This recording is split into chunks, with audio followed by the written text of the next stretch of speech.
Good morning. Good morning. I don't know You why. did that just to throw me off, didn't you? I did, yeah. I also just feel like when we start talking, it's like the morning of my podcast. It's podcast time works on a different calendar. That's right. Yeah. This is the start of my day with you, which takes like 30 minutes, and this is the morning. I should be drinking coffee right now then. Yeah. If it's the morning. Surprised you're not. Yeah, I'm doing well. How are you? I'm good. Much better this week than last week, actually. Oh, good. Last week I can't wait to go back and listen to that episode because I think I was in a state to the point where like I talked to Joel and he was like, are you just like playing up how neurotic you are on the podcast because it's interesting to listen to? And I was like, nah, dude, like I actually do freak out that much. And he was like, huh, weird. I don't have that mode about that. And I was like, yeah, well, that must be nice. Well, yeah, I mean, it's good to have, a good balance on the team, I guess. Like if everyone was taking feedback in that way, then it would be a little bit chaotic probably. Totally. Yeah, exactly. And we have it's interesting because, so right after that comment, like a few hours later, we found out like a competitor of ours just launched. And I'm like, oh yeah, cool. That's fine. And Joel was like, oh, see, now I'm stressed about this. And so I was like, oh, okay. So we just have our different areas that we stress about. Different levers, yeah. Yep. And like Spencer's stressed about like dev delivery things and whatnot. So it's like we all have different things that stress us out, but like the nice thing is they don't quite overlap. Yeah. So it's like, all right, this is one of my things. I'm just gonna like try to like channel some of Joel's energy or vice versa when it's flipped. Mm-hmm. That's good. Yeah, I listened back to the episode this morning actually. I just felt like it was a good one after we recorded it, and sure enough, like same impression. Like I think there's a lot of good stuff here. We hit the whole gamut of all the different areas we tend to go. So I think it was good. Cool. Actually kind of looking forward to listening to it and just being like, I hope I don't cringe too hard at my craziness. We'll see. Nah, it wasn't cringeworthy. I mean, okay. I didn't think it was. Cool. So you and I actually have a guest today, or let's say a co-host. We have a third Art of Product host today. Yes, there's another person on the screen. There is. I'm actually psyched about this. So our guest today is Sebastian, and Sebastian, co-founder, created a company called Ultraworking. And I have been a customer of Ultraworking for a little while now and like really enjoying it. They sent me some t-shirts and I've been doing a bunch of their things and trying their courses and like getting a lot of value out of it. And whenever I have that, I want to bring them on the podcast. So I figured I'd have him come on and chat. And I think he's going to do kind of like what we do, which is like talk about what's going on, what's the context, what's your week like. But hey, Sebastian, welcome. Yeah, thanks, Ben. Good morning. Good morning. It's nice to have you here. So I can maybe just like kick things off actually, which is there's sort of an overlap between you and me, Sebastian, which is I did my March monthly planning a couple of days ago. So this is like one of the courses that you guys offer is like a good effective way to sort of plan a month. I did one for February, found it really useful. I set a meditation goal for February and nailed it. And I think it was basically because of like the light spreadsheet and like actually getting some accountability partners, both of which are recommendations from that thing. So like all like kind of working as designed, which is nice. And so I was like, what do I want for March? And the thing I'm trying to focus on is my theme for this month is 10 to 10, which is 10 p.m. to 10 a.m. So I'm trying to like win the night and the beginning of the day. So including like getting to bed at the right time, stretching when I want to, getting a good morning routine that I like. And I'm a few days in and so far so good. Feels great. Yeah, that sounds really, really sharp. So it's also kind of counterintuitive. A lot of people think of winning the day and they just kind of let the night go how it goes. It's the cool thing when you put attention on an area that people usually don't. You focus hard on it for a month, you get a little better forever. You can forget about it and you'll still just run some best practices forever. So super cool. That's what I'm hoping. And like the sleep thing, I feel like I agree. A lot of people they think of the morning routine, but not so much like what happened before the morning routine. And in February, I would force myself to get up with enough time to like do my 10 minutes of meditation, but I'd be tired while I'm doing it. I'm like, this is like better than not meditating, but like it sure would be nice if I weren't tired. And I just wasn't thinking about like what made me tired at that point. And so now I'm still getting the meditation in, but like I'm alert and I feel good. It's just like a huge change. Bedtime is 100% more important to control and to set than wake time. Everyone's like, oh, I get up at 4 a.m. each day, but like that's not good if you're going to bed at 12:30 a.m., right? So it's like, like, okay, still congrats, it's impressive, but like if you pick one thing, just like go to bed by 8 each day and then wake up whenever you want to wake up. And if your body wants 10 hours and you get up at 6 a.m., great. And if you wake up, inspired at 3 or 4, great. So, a lot of people control for that morning wake time, bedtime. It's the game. Yeah. Yeah. It's so interesting. Like the inputs are what make it. To reset your sleep schedule, do you force yourself to like lay down at pick a time, say 8 o'clock, and then eventually you fall asleep, and after a couple of days you're able to fall asleep at 8? Or do you do the reverse where you force yourself to get up early so then you're more tired and you go to bed earlier? Is it the second? I pull all-nighters. I don't recommend it, but whenever my sleep schedule drifts too late, I'll just take a single all-nighter and have a brutal day, and I'll actually stack it and schedule it so that I can't give up on it, and then I'll go to bed really early and sleep 12 hours and then be up really early again. But I like to wake up really early. Like my ideal schedule's 4 a.m. or earlier. So sometimes I like to wake up at 3 or 2 and get in like a 7-hour day before 9 a.m. Then all those like morning meetings. Well, no, then all those morning meetings that are killing your morning, if you're having them, are now afternoon meetings. And then you're out of the office like really done by 1 or 2 p.m. And then you like go get groceries and go to the gym and nobody's anywhere. And then you don't have a social life. That's the trade-off. But, besides that, it's like great. The thing that I've been doing that I think has made the biggest difference is just I have a screen deadline, which is like no screens for me after 10. If I just look at screens normally, like I will go to bed at midnight. If I don't restrict myself like that, like the internet's too interesting, the screen is too blue, who knows what it is, but like it pushes my bedtime way back. But if I'm in bed reading at 10:15, I fall asleep in like 20 minutes, like consistently. My body's just ready earlier than I feel like it is if I'm not paying attention.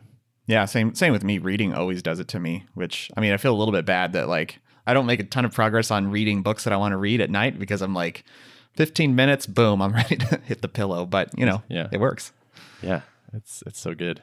Yeah. So just getting onto like updates for me, pretty light week in terms of like huge things happening, but things are good. Things are better. Like I've been doing demos most of the week and like people just like are saying nice things. I'm showing off the app and it's not crashing and it's working pretty well. And we have some nice features and the feedback is coming back as like overwhelmingly positive. And I'm just like, why do I don't need to freak out about this. Like it's pretty good and it's getting better. So calm down. Nice. Yeah. Yeah. So it's nice to just have it like interact with the world in a way. Mm-hmm. That's like the best antidote for me to like feeling uncertain about the state of like, is my product in a good position? Is just to get real outside feedback and not just try to like reason about it and be like, oh, it's probably good. I'm probably on the right track, but to actually hear the real stuff, that always does it for me too. There's some leads in the pipeline that I'm pretty psyched about too. Like I'm hoping like be able to like, say things publicly about companies that are interesting and people might have heard of. So we'll see more on that later, but promising things are happening, which is cool. What's up in your world?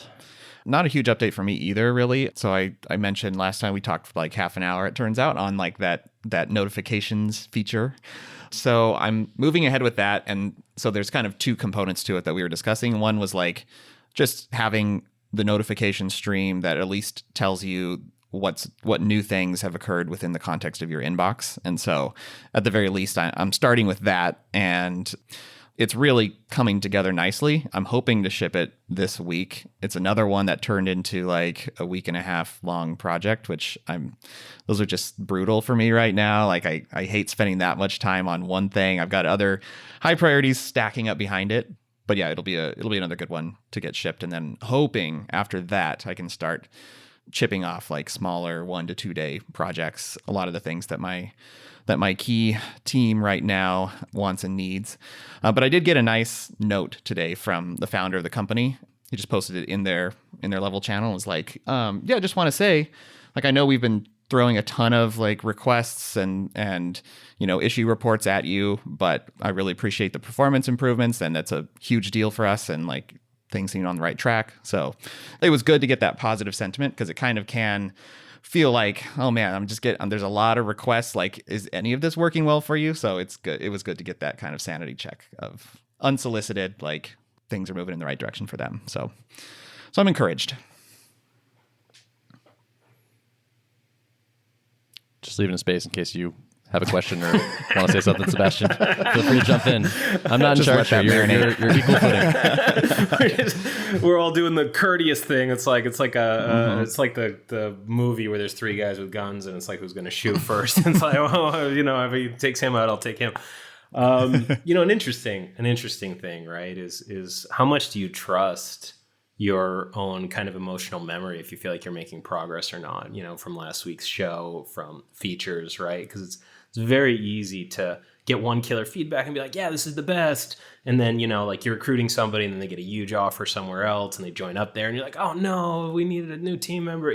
Emotional memory is very, very short term, and it's something I found. I do weekly review every Sunday of the past week. And I found I can have a great week. I can kill it 5 or 6 days in a row and have a bad seventh day. And I'll be like, that week was so bad. And then I like actually sit and I analyze and I'm like, no, it wasn't. That was a really good week. The flip side, I got 5 or 6 kind of days and then like a really strong last 2. I'm like, that was great. And then I'm like, no, it really wasn't. So it's kind of interesting of like, where do we source our sense of, are we making progress? Should we feel good? Should we feel worried? It's kind of an interesting topic. Yeah. It's good. Like this podcast sort of serves as that for me a little bit. Like it gives me a chance I usually jot down notes ahead of time, like what happened this week. And it's nice to have like a weekly check-in where I can assess, because sometimes I do change my opinion of how the week was when I'm actually jotting down some notes to talk about on here. So it's kind of nice to have this kind of forcing function to make me more objectively evaluate like what did I actually get done. Sebastian, what are you looking at when you like are reviewing the previous week that tells you whether it was good or bad? So I'm hardcore to an extent that I don't recommend other people, and I'm prefaced that way, right? Because there's 2 things, right? The first thing is that I love it, and everybody has like something they love, right? Like if you're an interior decorator and your office is like super cool and spray painted and everything's covered in something cool and whatever, like okay, then that's like cheaper for you than other people. It's like leisure time, so like go for it. And should everybody do that? No. So I'm like that with data. I like to track. I track my time down to the 5 minutes. I can tell you how I spent. Like you can ask me what I did at 3:43 a year and a half ago, and I can tell you, right? And so I look at where my time is going. I break it into categories. By the way, the simplest version starting on that is you just write the start time of an activity and then the end time, and then you can like sum it up later in a spreadsheet. I just do that in a text file. And if you're just starting, the only thing I recommend people track is their most important work. Like you define what's most important. Maybe that's development, maybe that's sales, maybe it's recruiting, whatever. And you just track how much time goes into that. So the first thing I look at is like, what's the ratio of time that's in excellent time, which rotates, that's not always the same. There's certain things that are always good, but it rotates. And then what's the percent of time that goes into like okay time? And then there's like leisure time, which is, I don't want that too low and I don't want that too high. And there's like bad time. That's time that's just like totally wasted. Like no bad time. Like if I have a no bad time week, I'm happy. If I take like pure leisure when I'm chilling, that's good. Right. So like, I actually don't care if I take a lot of leisure as long as I'm not like surfing the net, click, click, click, click, click, click, click, click, click, kind of mindlessly. Like that's not good. That's bad. And then obviously as much excellent time as possible. And I kind of trust that the inputs will lead to outputs. We have metrics and stuff, obviously, for, people signing up, and we track our weekly growth, and, we like solicit feedback pretty constantly. We're a pretty customer responsive company. But, I feel like if the inputs are right, and if you're spending your time on the right stuff, and then you're like, you're working pretty well, then that's pretty good. And I use a light spreadsheet, like you said, Ben. I just crossed like the 250 week mark. But basically nonstop use. I missed a couple of weeks here and there. And it's just like, if everything's green, I'm doing the right stuff as long as the right stuff's on there. And if it's getting red, like if I'm skipping morning routines, I'm not taking a nap, I'm not putting time in whatever my major project areas that's on there, not going to the gym, okay, well, just get those green. Those are kind of the early warning indicators that I'm not doing the stuff that I might not pay a penalty for this week, but it's kind of like it sneaks up on you if you're not sleeping well, you're not eating well, you're not working out, you're not putting time into future systems building, you're just kind of running the engine and not building capacity. So, kind of look at a couple of those.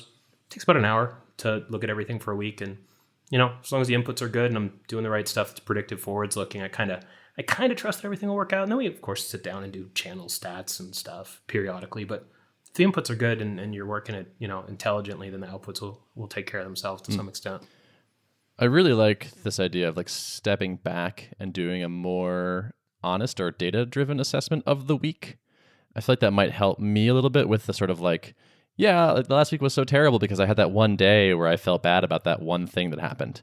But like if you looked at the numbers and looked at the other things that happened, like actually overall, like this was like an 89% good week. So like why am I worried about the small part that wasn't as good?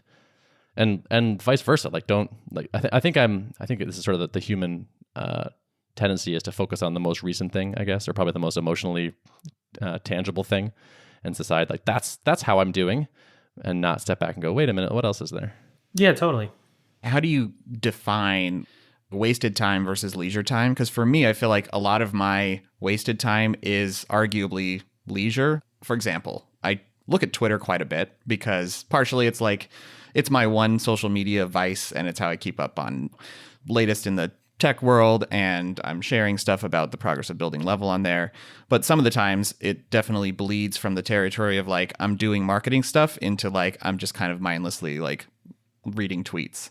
If you're reflecting on tracking your time, do you set a threshold on like, okay, this is waiting from the productive use of Twitter time into the unproductive use time, so I'm going to categorize this as bad time? Or like, how would you? Yeah, I mean, you went right to the edge case. Twitter's literally the edge case, right? So you asked me about the hardest one.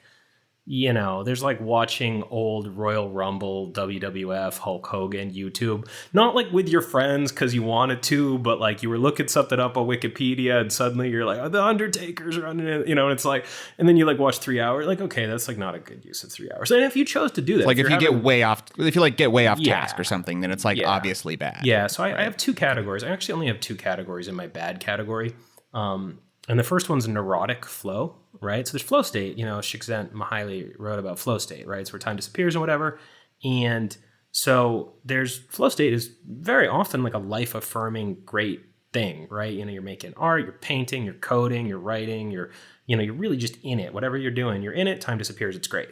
Well, if that's like an anti-life activity, right? Like if you don't want to be playing World of Warcraft or Fortnite or whatever the new thing is, and you're on there and you're in flow state, that's bad because like time disappears, but you're like in a chair achieving digital achievements that, you know, if that's what you want to do, like, I mean, great. You know, I mean, I actually played a couple of games to a fairly competitive level. And I really enjoyed that. I wrote a book about math and behavior models from video games. Like, great. Like if you're doing it on purpose, great. So anything I pre-decide I'm going to do, I'm going to play games all day, cool. That's leisure eye internet. Dangerous category, keep an eye on it, but it's leisure.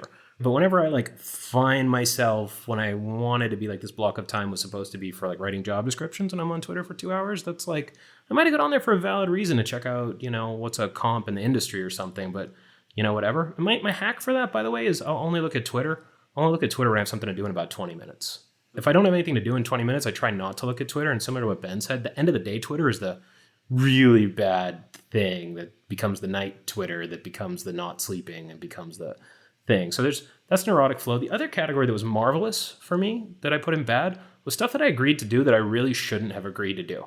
And that was quite high when I first defined it. And now it's like basically zero most of the time. So when someone's like, hey, can you do X for me? My default used to be yes. Like I pride myself on being a really helpful person. I was like in the nonprofit world for a number of years, which is like, you know, you like take care of people and they take care of you. And it's a very relationship based. And there's no resources. You're like trying to do good, you know? So it's like very like you take care of people and you help them out. Right. But sometimes you get asked for something. It's like just hitting during a week that you just really are going to take damage in your core thing if you say yes to that.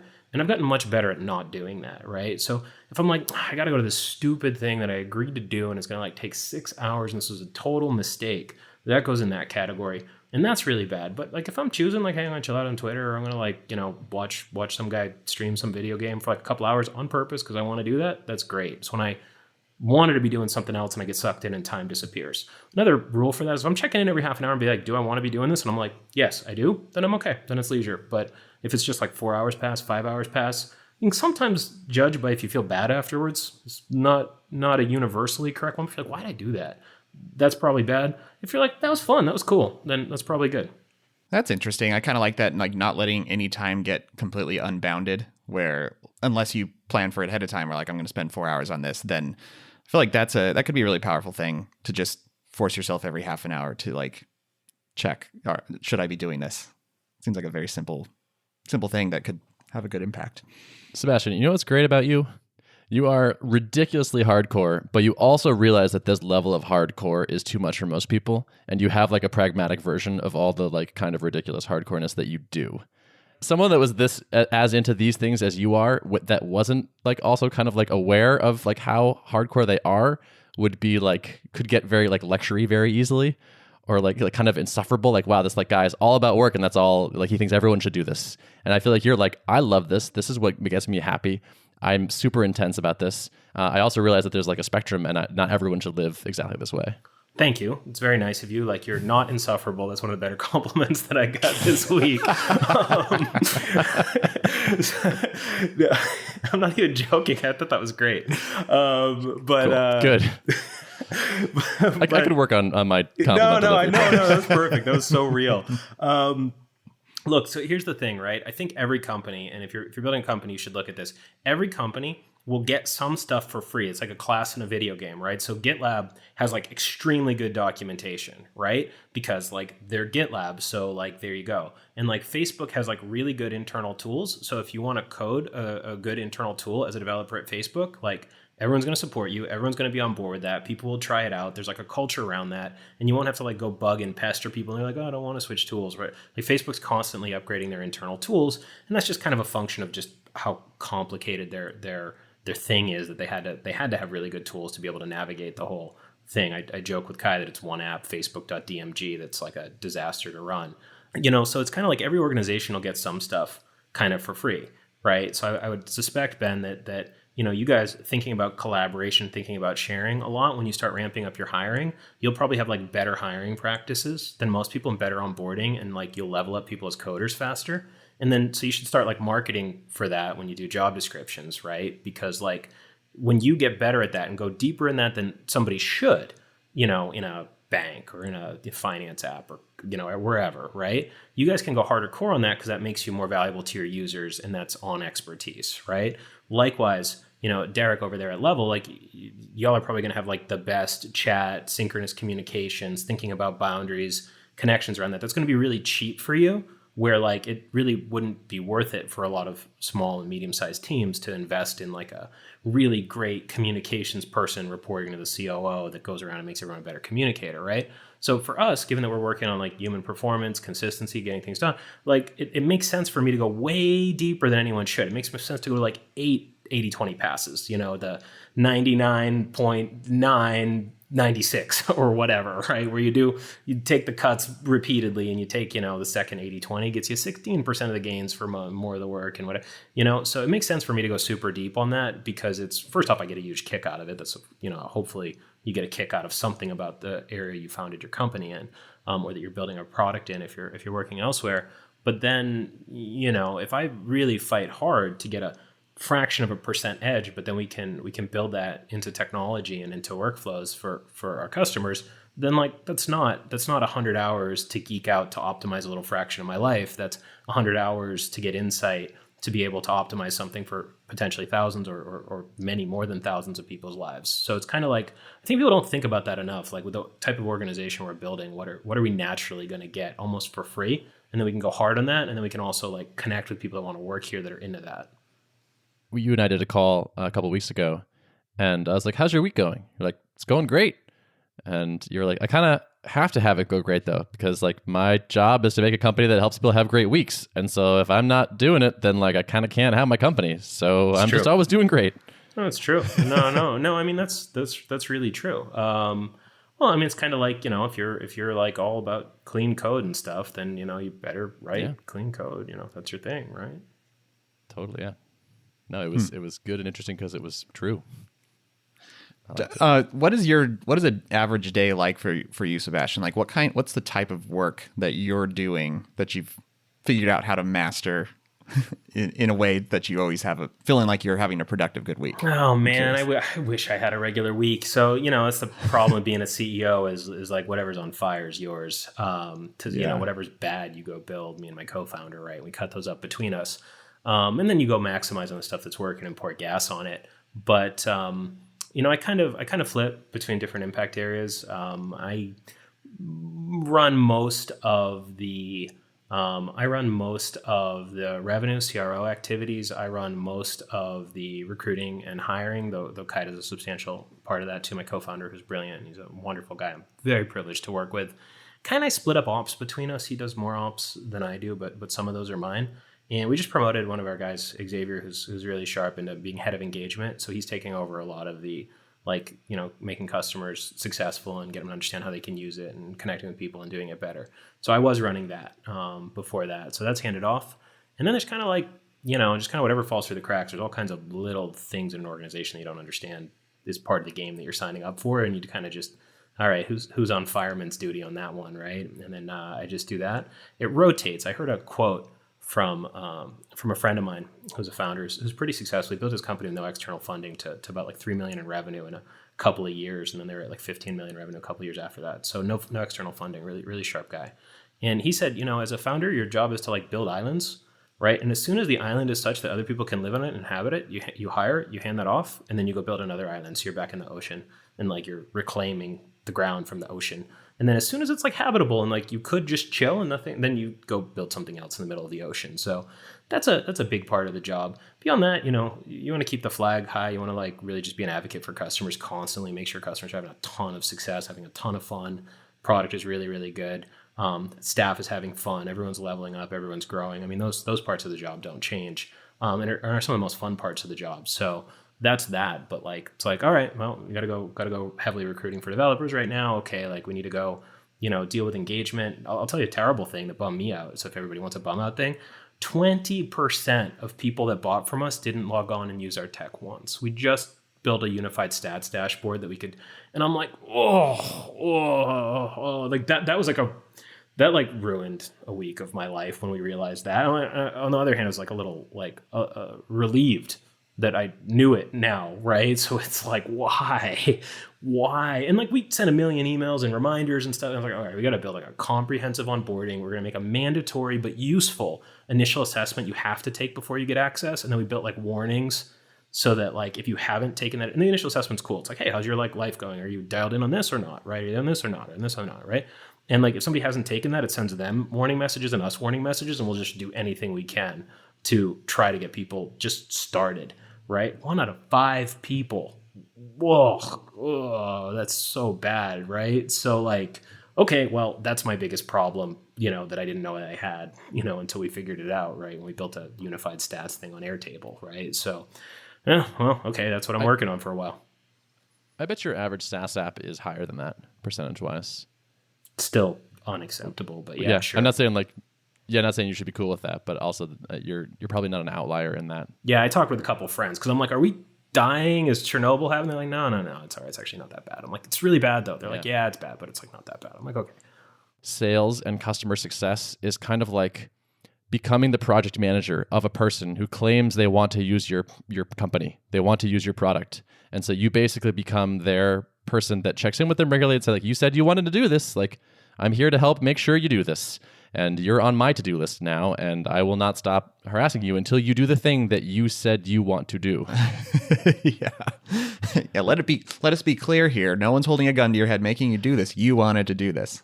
So let's make it happen. It's a weird position to be in. Yeah. I feel like it's like in like doing onboarding. It's like, I feel like, what's my job? My job is to get them off of Twitter and actually doing the thing they want to do. Is like kind of how I see it. It's like my competition is the internet and, you know, boredom or something. Yeah. Well, it's like, you're paying us. Please use it and get results. You know, people really like it. Can I show you our pages and pages and pages of happy customers?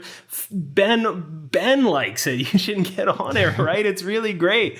So you got to get on people's case. I mean, that's the tragedy, right? And you know, gyms in real life actually oversell their capacity, right? And they don't want you to show up. If everyone shows up, they're out of business, right? The fire marshal shut them down, right? But like, you know, online, it's like, please, like, you bought this presumably because you want a result. Use it. Or like, tell us why you don't want to, right? Like we had someone's like, hey, I got really sick. I got hurt and sick and whatever. I'm like, cool. We're going to just like comp you until you're healthy. Like we got you for like the next 6 months. Like, don't sweat it. We got your back. Like, you know, like talk to us, right? We had a woman write in like, hey, I love Ultraworking. It's great. I just found out I'm pregnant. And it's kind of like, you know, I'm not going to be Ultraworking. I'm going to be like being, you know, I'm just going to be like doing my thing and having a delivery. I'm like, cool. We got you till the end of the year. Like, come by if you want to like get a little session in, whatever. Research baby nutrition or whatever you might be doing, but like we got your back, right? And like like a lot of times it's that, right? I was doing sales many years ago, back when like websites sold for a lot of money. I had like a little website development thing way back in the day, and so I could get on the phone and sell. And there's somebody was about to buy. It's a true story. Someone was about to buy. It was like done. We were like liked each other. We had a spec. It was good. It was like, okay, now pay. Here you go. Totally disappeared. And I was like, what happened? And it was like, nothing was wrong. So I like left so many voicemails and emails and everything. I was like, why? Please just tell me, are you okay? Did anything happen? Did something go wrong? Did my business partner like have somebody like with the same name as him commit a felony that you Googled him? Like what happened? Like what's going on here? Right. You know, I was like, what is going on? And I got an email. So then I forgot about it after the 30th follow-up, or not really 30th, but in the dozen, like over a dozen. And I get an email from him a year later. I got an email from him like, hey, I want to let you know, I really like you guys. I really appreciate it. I want to work with you. I was in a car crash and I was really, really hurt. Right. You know, I was in a car crash and I was really, really hurt. So like everything went on pause. Like my business is kind of gone. I'm picking up the pieces, and I'm like, cool, like let us know if we can do anything for you. But I think we need to bear that in mind too, is that like life happens to people and you can like treat them as well as you can. So it'll never be 100% of people using our things, because like whatever, like really stuff happens, right? Nevertheless, I think probably some people are like on Twitter and wishing they were doing Ultraworking, and that's our job to get them on that, and, you know, get them on Tuple, get them on Level, get them on board, and get them getting that first magical, like the first magic that they signed up for if they haven't had that yet. Once they've had that, it's kind of like, all right, now this is your own. We'll still support you very heavily and get on your case, but it's kind of your own fault if you know that it works great and you're not using it. But if you haven't used it yet, I mean, like, fair enough. Like, let's get you on it. Totally. I like that islands analogy that you were making earlier.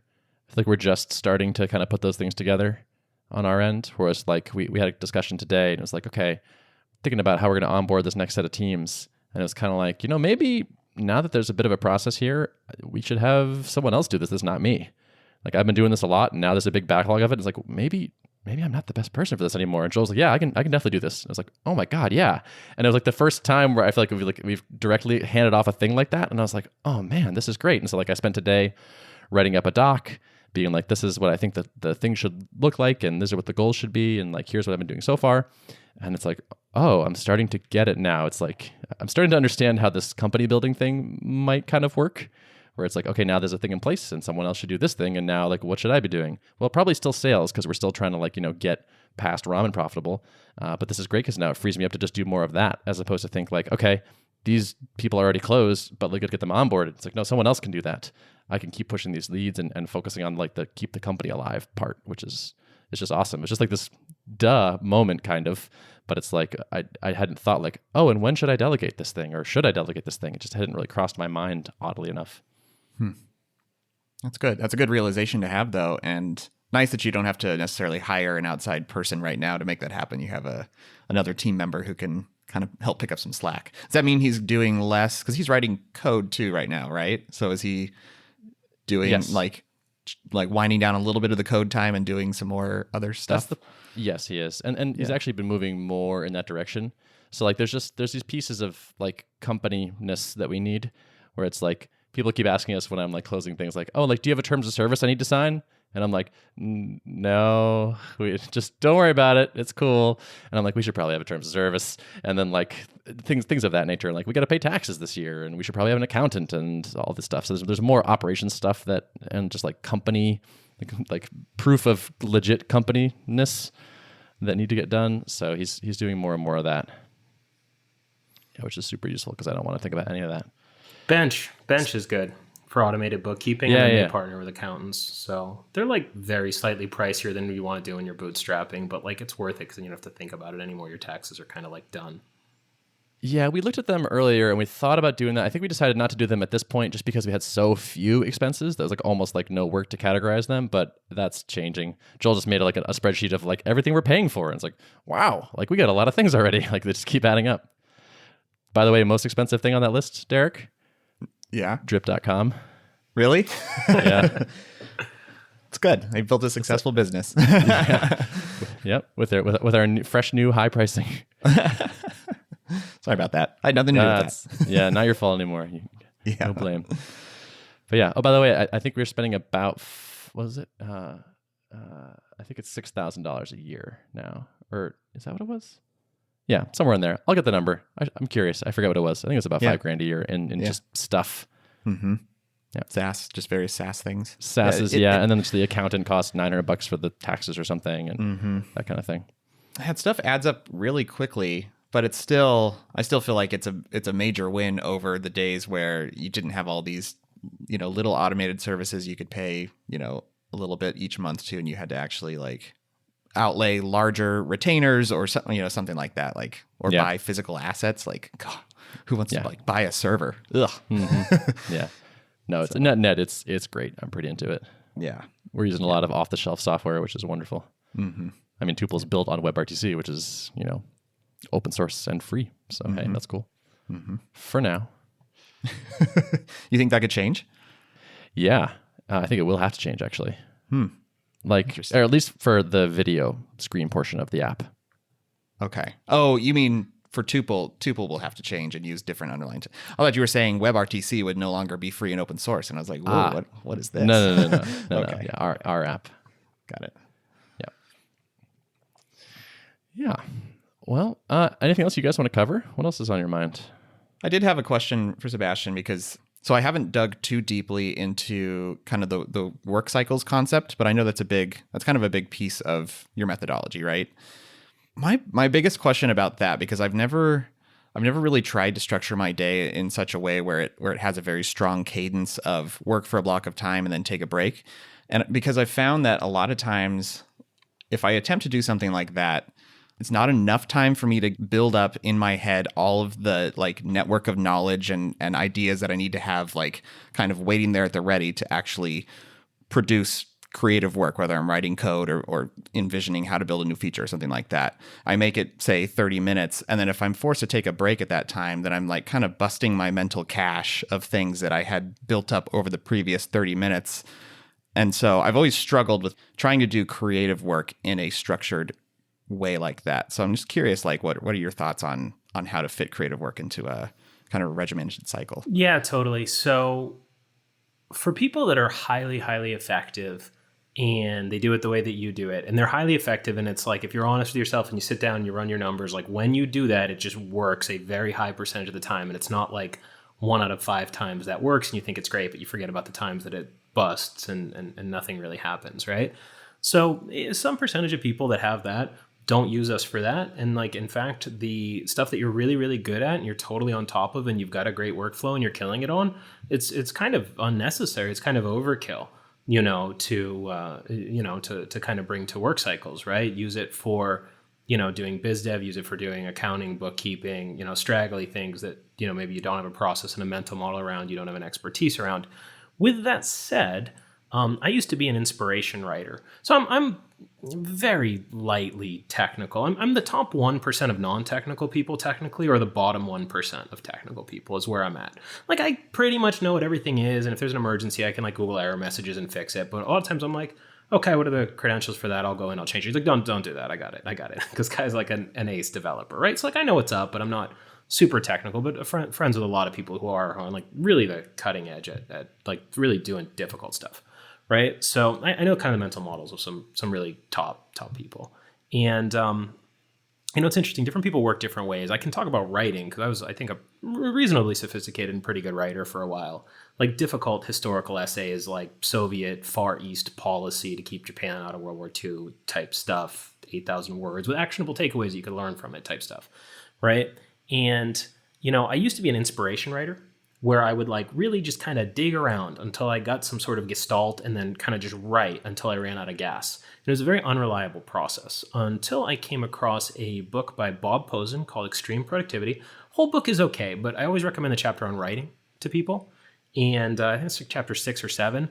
And he did a lot of research and it's pretty conclusive and was compelling to me because I literally flipped my orientation and my methodology around writing to doing it in blocks of firmly defined, I'm only outlining, or I'm only brainstorming when I'm brainstorming, I'm only outlining when I'm outlining, I'm only writing when I'm writing, and I'm only editing when I'm editing. And I'm very clear and draw a very clear distinction on what I'm doing. So you brainstorm if you're not sure what you want to have a piece about, you outline it once you have all the pieces, you write once you have a good outline, and you edit afterwards, but you don't edit in real time. And if you ever get stuck, it's kind of fractal. So if you ever get stuck on one section of your piece, you can brainstorm what you want that section to say and then outline the section more deeply and then write it and then edit it, right? So, and I had a research stage, so I had 5. So sometimes I have to do research after or before different places, so I could go to that mode as well. And that took the time that it took me to write an essay, like a 7,000 good word good essay from like 40 plus hours down to like 12 to 18. So it made a gigantic difference for me and it made me much more reliable. I just literally never got writer's block again, as long as I had any inkling of what I wanted the piece to be about. If I had no inkling at all, I could get a little stuck. But as long as I kind of knew what I wanted to do, I could take that and run with it.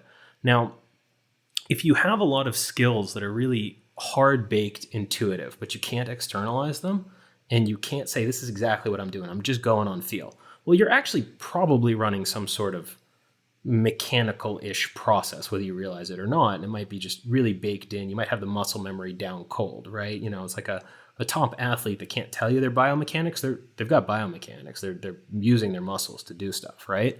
So is it worth kind of like breaking down your whole form of working to rebuild it in explicit things where you could say, all right, I'm going to like jump into this topic and I'm going to like get oriented either on the business and the organizational level, or I'm going to like get oriented around the technological landscape and capabilities, or I'm going to think at how these pieces fit together. And then like I can, concretize that into some sort of chart or diagram, or whiteboard it, or write out the specs or the requirements or the user story or whatever methodology you want to use at various places in this hierarchy, and then code in very modular, whatever the opposite of a monolith is. I'm forgetting the term right now. What is it? The services model and microservices. Thank you. Mm-hmm. Right. So, you could probably take apart your genius and put it back together in a way that you could do the mechanics.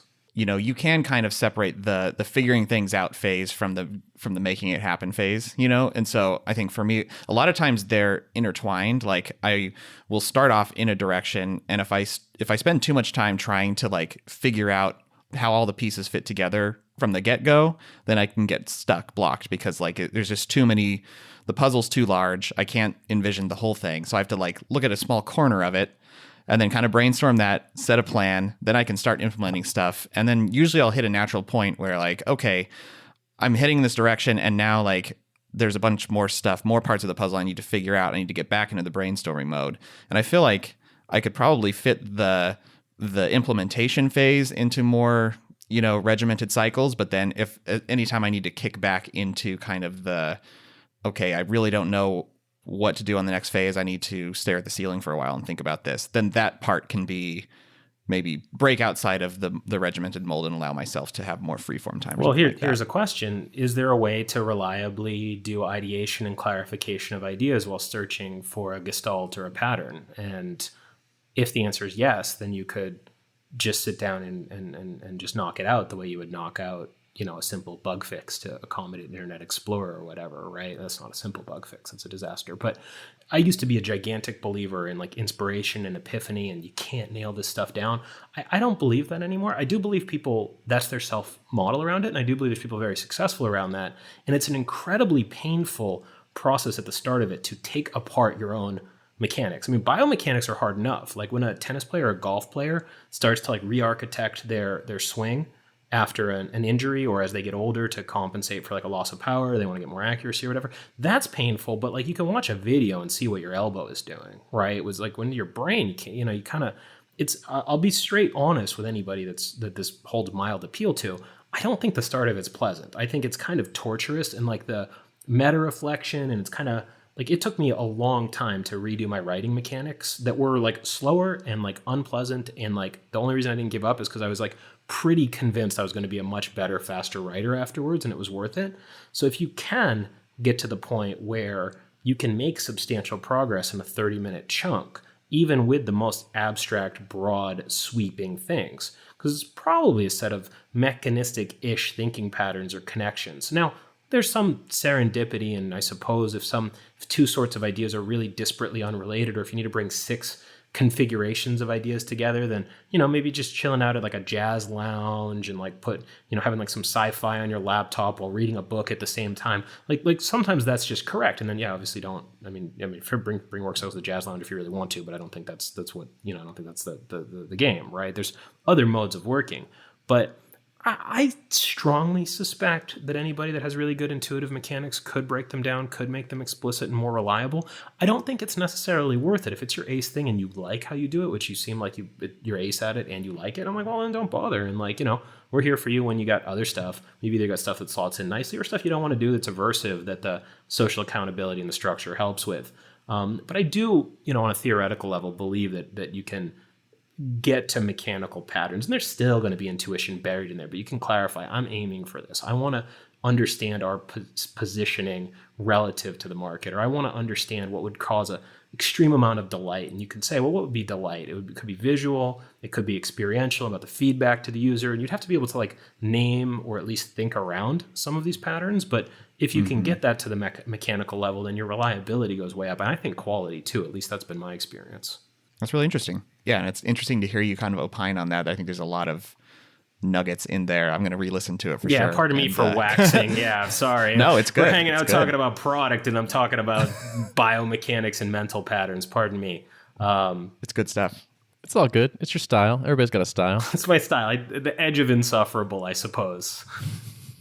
I get it. I get it. I mean, but you guys are hardcore too. You're like laid back on the art of product call, but you guys are both hardcore guys. Yeah. No, I mean, I didn't say I wasn't insufferable. Yeah. To be clear. I love it. Like I obviously did some prep to come on the show, so I listened to a bunch of episodes, and sometimes you're like you're not the audience, right? So you're like listening and you're like, all right, let me understand what they're doing for people that are just graduating college or whatever, going to get a job. And like, you're listening and it's like good. They bring in people or whatever. I love this. The dialogue and the connection between you two is just outstanding. And it's so like, how you doing? Okay. In American English, okay, is like not great, right? Like it's so real, right? Because when you're building, everyone like wants to put the flag of themselves on Everest, right? But they don't want like the photos of them with dysentery in base camp. Like, just like, why is this happening, right? And like that's part of it, and like that's part of the process. And it's a joy. I'm happy to kick it a little bit. This is great. Thanks, man. Yeah, that's definitely the explicit mission of the podcast is like show all the parts. Yep. Cool. Well, shall we wrap it? Yeah, let's wrap it. Thanks again, Sebastian, for coming on. Hey, my pleasure. We're definitely going to link up Ultraworking. Do you have any like specific first page or something you want to send people to, or like a good intro kind of thing? Yeah, we can send them to ultraworking.com. I mean, we can hook them up if you want. You want to do like a hookup for your people? It's your call, man. I mean, it's totally up to you. All right, we can put something up on ultraworking.com/AOP if you want to try it out at a bit of a hookup. That's the special hookup rate, just for here. Like, one of the reasons we charge what we do is so we have like a really vetted, good community. But I feel like anybody that listens to this is probably like our kind of people big time. So we can put something up on ultraworking.com AOP for people. Yeah, I can confirm every single person that listens to this show is awesome. I met every single one personally. We've conducted interviews with every one of them. I'm speculating, but I hope I'm not on too far. If you're listening and you're like, "Nah, I'm kind of lame," then you can skip there you go. it. But, Don't go to that But if you're URL. great, If you know you're lame, ultraworking.com recuse yourself AOP. from yeah, please. the... Yeah, it's disclaimed and stuff. No, it's a pleasure. Yes. Nice. Awesome. Cool. Well, thanks for coming on. Show notes, Mr. Derrick? Yes. Show notes can be found at artofproductpodcast.com. Thanks for listening. Thanks. Bye-bye.